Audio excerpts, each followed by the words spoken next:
Everyone, কেমন আছেন আপনারা সবাই? আশা করি সকলে ভালো আছেন। সকাল সকাল উঠে বাড়ির সমস্ত কাজ সেরে নেওয়া হয়ে গেছে।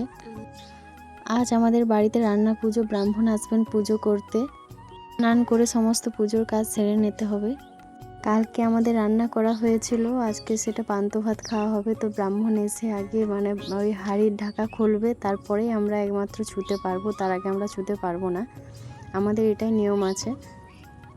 আর এদিকে ছেলেকে আগে স্নান করিয়ে নিয়েছি, স্নান করিয়ে যে ও বিস্কুট নিয়ে খেলা করছে, আর ওর দিদি ছাড়িয়ে নিচ্ছে ওকে দেবে না বলে, তো আবার দিয়ে দিচ্ছে। এরকম দুজনে মিলে দুষ্টুমি করছে। জানেন তো, মেয়েটাও আমার খুব দুষ্টু, ভাই যেটা নিয়ে খেলবে সেটা ওকে দিতে চাইবে না। জন্য সারাদিন এইরকম দুষ্টুমি করতেই থাকে। এদিকে স্নান করানোর পর টিপটা পরানো হয়নি, পরিয়ে নিচ্ছি। আমার ঈশানের 6 মাস কমপ্লিট হতেই চললো। তো ওকে আমি সারাদিন বেশিরভাগ টাইমে বেস্ট ফিডিং করাই, আর সারাদিনে হয়তো 2 থেকে 3 বার ওকে নানপ্রো 1টা দিই। ওর 5 মাসের পর থেকে ঠিকঠাক করে পেট ভরছিল না, সেই জন্য ডাক্তারের কাছে গিয়েছিলাম। তো ডাক্তারই ওই খাবারটা লিখে দেয় আমাকে। তো আর তেমন কিছু ওকে খাবার দিই না আমি। ওই ডাক্তারের যেটা লিখে দিয়েছিল ওই পরামর্শ অনুযায়ী ওকে খাওয়াচ্ছি আমি। এখন 6 মাস কমপ্লিট হওয়ার পর আমি আবার একবার ডাক্তারের কাছে যাব, জিজ্ঞেস করব যে আর কিছু খাওয়ানো চলবে কি না।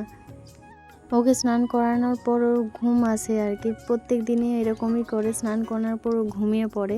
তো সেই জন্যই দেখুন না, কান্নাকাটি করছে ঘুমোবে বলে। তো চলুন ওকে ঘুম পাড়িয়ে দিই, তারপর বাড়ির সমস্ত যেগুলো কাজ পড়ে আছে সেগুলো সেরে নিতে হবে। কারণ ও যখন জেগে থাকে একটু শুতে চায় না, সবসময় কোলে থাকবে, নয়তো ও যখন খেলা করবে তখন কাউকে না কাউকে ওর পাশে থাকতেই হয়। ও ঘুমানোর জন্য আড়ি করে, অনেক বাড়ি 4 থেকে 5 বারের মতো ঘুমানোর জন্য আড়ি করে, কিন্তু ও বেশিক্ষণ ঘুমোয় না, 5 থেকে 10 মিনিট ঘুমোয়, তারপর আবার উঠে যায়। তো ও সারাদিনে না ঘুমোলেও রাত্রে সারা রাত ঘুমোয়। তো চলুন ওকে একবার খাইয়ে নিই, তারপর ঘুম পাড়াবো। খাওয়ার সময় কান্নাকাটি করছিল, সেই জন্য মেয়েকে বললাম তুই একটু ভাইকে খেলা, তাহলে ও ওকে দেখে খেয়ে নেবে। তো ওকে খাওয়ানোর পর আমরাও খেতে বসবো, সকাল থেকে কিছু খাওয়া হয়নি। তো ছেলে ঘুমিয়ে গেছে, এদিকে আমরাও নিয়ে বসে গেছি। সকালে বানিয়েছিলাম পরোটা আর ঘুগনি, তো সেটাই সবাই মিলে বসেছি খেতে।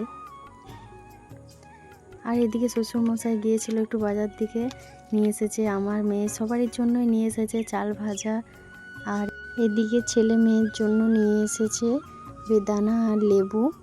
এগুলোই আমি ধুয়ে ঝুড়িতে রেখে দিয়েছি। চলুন ভিডিওটা আর বড় করতে পারলাম না, দেখা হচ্ছে পরের ভিডিওয়। সুস্থ থাকুন।